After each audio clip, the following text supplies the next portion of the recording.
नमस्कार मंडळी. आपल्या आयुष्यात बऱ्याच गोष्टी अचानक घडतात, पण तुम्ही कधी विचार केलाय का की एक घट्ट नातं अचानक का एका दिवसात कसं तुटतं? आपण नेहमी म्हणतो त्यांच्यात खूप मोठा वाद झाला आणि ते वेगळे झाले, पण खरं सांगू नाती कधीच एका मोठ्या वादाने तुटत नाहीत. नातं तुटण्याची सुरुवात खूप आधी झालेली असते, अगदी शांतपणे.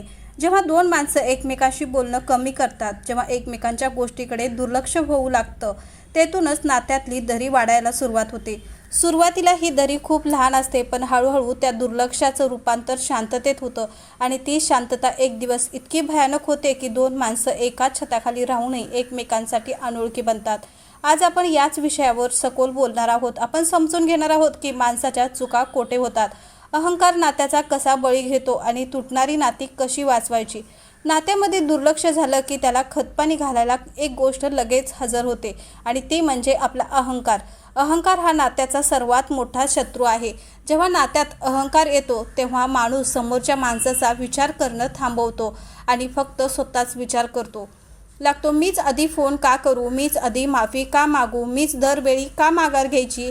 हे प्रश्न जेव्हा डोक्यात यायला लागतात तेव्हा समजायचं की अहंकाराने नात्यात जागा बनवली आहे. आणि मग त्यातून जन्माला येतो ते एक विषारी शब्द, मला काय फरक पडतो. हे 3 शब्द बोलायला खूप सोपे आहेत, पण ते समोरच्या माणसाच्या मनावर असा घाव घालतात जो कधीच भरून येत नाही. मला काय फरक पडतो असं म्हणताना आपण समोरच्याला हे दाखवून देतो की तू माझ्या आयुष्यात असलीस किंवा नसलीस तरी मला काहीच फरक पडत नाही. जेव्हा ही भावना नात्यात येते तेव्हा समोरच्या माणसाचा स्वाभिमान दुखावला जातो आणि तोही हळूहळू मागे हटायला लागतो. ज्या क्षणी दोन माणसांमधला संवाद, कम्युनिकेशन्स थांबतो आणि क्षणी गैरसमज, मिसअंडरस्टँडिंग्स आपोआप बोलायला लागतात. माणसाचा स्वभाव असा आहे की जेव्हा त्याला समोरच्याकडून स्पष्टीकरण मिळत नाही तेव्हा तो स्वतःच मनामध्ये वेगवेगळ्या गोष्टीचे अंदाज बांधायला लागतो. त्याने नक्की असंच विचार केला असेल, तिला आता माझं कौतुक राहिलं नाही, असे काहीतरी तर्क आपण आपल्या डोक्यात लढवतो. जेव्हा आपण समजून घेण्याऐवजी जिंकण्याची हाव धरतो तेव्हा नातं थकायला लागतं. विचार करा, नात्यात जिंकणं म्हणजे काय? जर तुम्ही वादात जिंकलात पण ते जिंकण्यासाठी तुम्ही समोरच्या माणसाला हरवलं किंवा दुखावलं तर तो तुमचा विजय आहे की पराजय? नात्यात कोणी जिंकत किंवा हरत नसतं. जिंकलो तर दोघेही जिंकतो आणि हारलो तर नातंच हरतं. पण आजकाल लोकांना वादात जिंकण्यात जास्त रस आहे, नातं टिकवण्यात नाही. बरेच लोक म्हणतात भांडणं होणं वाईट असतं, पण खरं सांगू भांडणं होणं हे जिवंत नात्याचं लक्षण आहे. भांडणं होतंय म्हणजे अजूनही एकमेकाबद्दल हक्क जाणवतोय, अजूनही अपेक्षा आहेत.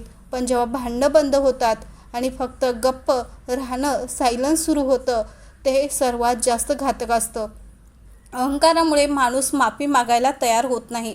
लोकांना वाटतं की माफी मागितली तर आपण लहान ठरू, आपला मान कमी होईल. पण खरं तर माफी मागणं म्हणजे कमीपणा स्वीकारणं नव्हे.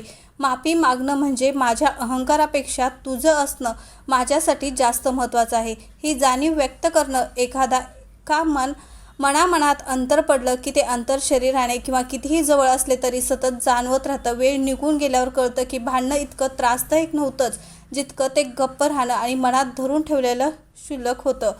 नाती जेव्हा तुटतात ना तेव्हा कोणताही मोठा आवाज होत नाही, पण आतून मात्र बरंच काही विचित्र झालेलं असतं. मग ही नाती वाचवायची कशी? नात्यात एक खूप साधा नियम आहे, जपायचं ठरवलं तर शब्द सापडतात आणि तोडायचं ठरवलं तर कारण. जर तुम्हाला एखादं नातं खरंच टिकवायचं असेल तर तुमच्यामध्ये 2 गोष्टी असणं खूप गरजेचं आहे.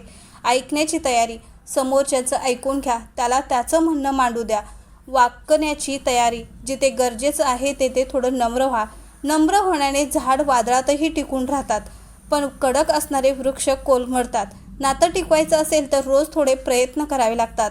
जसं झाडाला रोज पाणी घालावं लागतं तसंच नात्याला रोज प्रेमाची, विश्वासाची आणि समजूतदारपणाची गरज असते. चुका माणसाकडूनच होतात, पण चुकापेक्षा माणसाला जास्त महत्त्व देणं शिकलं पाहिजे. शेवटी एकच गोष्ट लक्षात ठेवा, नातं जपायची की तोडायची हे शेवटी माणसाच्या स्वभावावरून अवलंबून असतं. अहंकार तुम्हाला एका क्षणात एकटं करू शकतो, पण प्रेम आणि नम्रता तुम्हाला जग जिंकून देऊ शकते.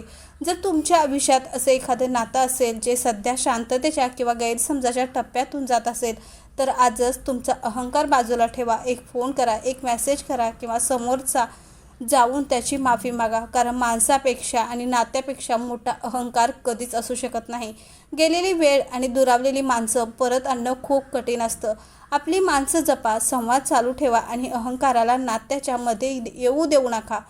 धन्यवाद. व्हिडिओ आवडला असेल तर लाईक, शेअर आणि सबस्क्राईब करायला विसरू नका. थँक्यू.